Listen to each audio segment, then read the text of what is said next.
बहुत समय पहले की बात है। एक घने जंगल में कई तरह के जानवर रहते थे।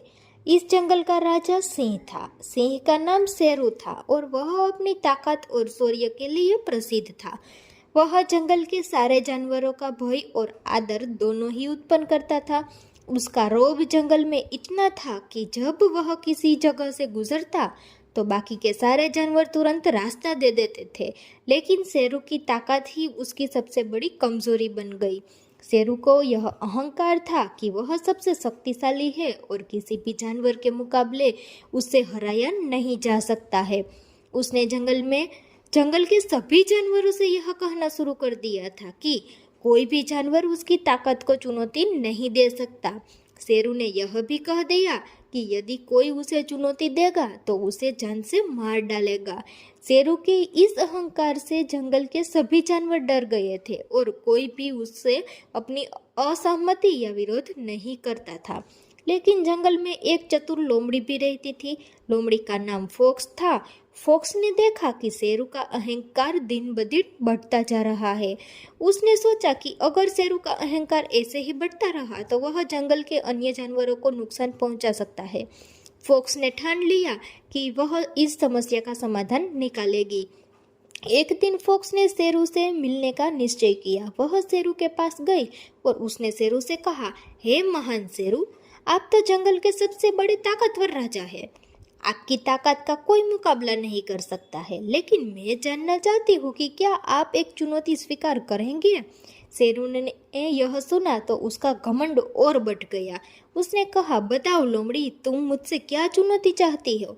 मेरी ताकत को चुनौती देने की हिम्मत किसमें है।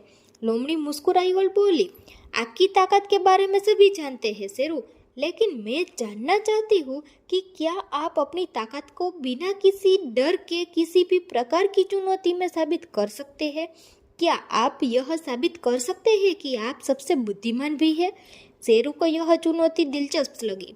वह अहंकार में बोल पड़ा, बिल्कुल, मुझे यह साबित करना अच्छा लगेगा। तुम्हें क्या करना है। लोमड़ी ने कहा, आपको एक खेल खेलना होगा। हम दोनों एक पेड़ के नीचे खड़े होकर एक साथ दौड़ेंगे। देखेंगे कौन सबसे पहले उस पेड़ तक पहुंचता है। शेरू को लगा कि यह बहुत आसान है। उसे विश्वास था कि उसकी ताकत से वह किसी भी दौड़ में जीत सकता है। उसने तुरंत स्वीकार कर ली। दोनों जानवरों ने दौड़ शुरू की। शेरू ने अपनी पूरी ताकत लगाई, जबकि लोमड़ी ने दौड़ते हुए एक चालाकी से अपने रास्ते में कई पेड़ और झाड़ियों का उपयोग किया। वह इधर उधर मुड़ते हुए कि धीरे धीरे शेरू से आगे बढ़ती गई। शेरू ने अपनी पूरी ताकत लगा दी, लेकिन उसे किसी कारण से लोमड़ी के आगे बढ़ने से रोकना मुश्किल हो गया। अंत में लोमड़ी पहले उस पेड़ तक पहुंच गई, लेकिन जबकि शेरू अब तक आधे रास्ते में ही था। लोमड़ी ने हंसी मजाक करते हुए शेरू से कहा, देखो शेरू, ताकत से अधिक जरूरी होती है चतुराई और बुद्धिमत्ता। शेरू का बहुत शर्म आई और उसे महसूस हुआ कि सिर्फ ताकत से किसी भी स्थिति का समाधान नहीं किया जा सकता। वह समझ गया कि उसकी घमंड और अहंकार ने उसे मूर्ख बना दिया था। वह लोमड़ी से माफी मांगते हुए बोला, मैंने अपनी ताकत और शौर्य को बहुत महत्व दिया, लेकिन अब मुझे समझ में आ गया कि केवल शक्ति से ही काम नहीं चलता। हमें अपनी बुद्धिमत्ता और चतुराई का भी उपयोग करना चाहिए। लोमड़ी ने शेरू से कहा, आपने सही समझा शेरू, जीवन में केवल ताकत ही काम नहीं चलता है, बल्कि समझदारी, संतुलन और सोच विचार से भी काम करना होता है।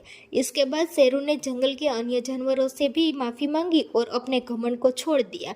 वह अब जंगल में केवल अपनी शक्ति के बजाय अपनी समझदारी और सहानुभूति के लिए पहचानने लगा।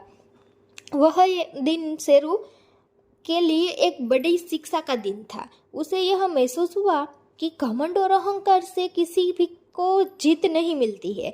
शक्ति का सही उपयोग और चतुराई से ही किसी भी कठिनाई को पार किया जा सकता है।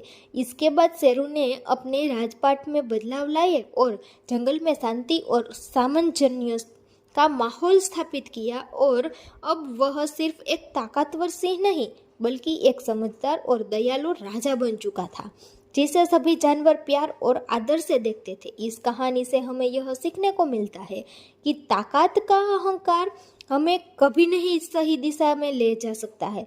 जीवन में सही मार्गदर्शन, बुद्धिमत्ता और समझदारी ही सफलता की कुंजी होती है।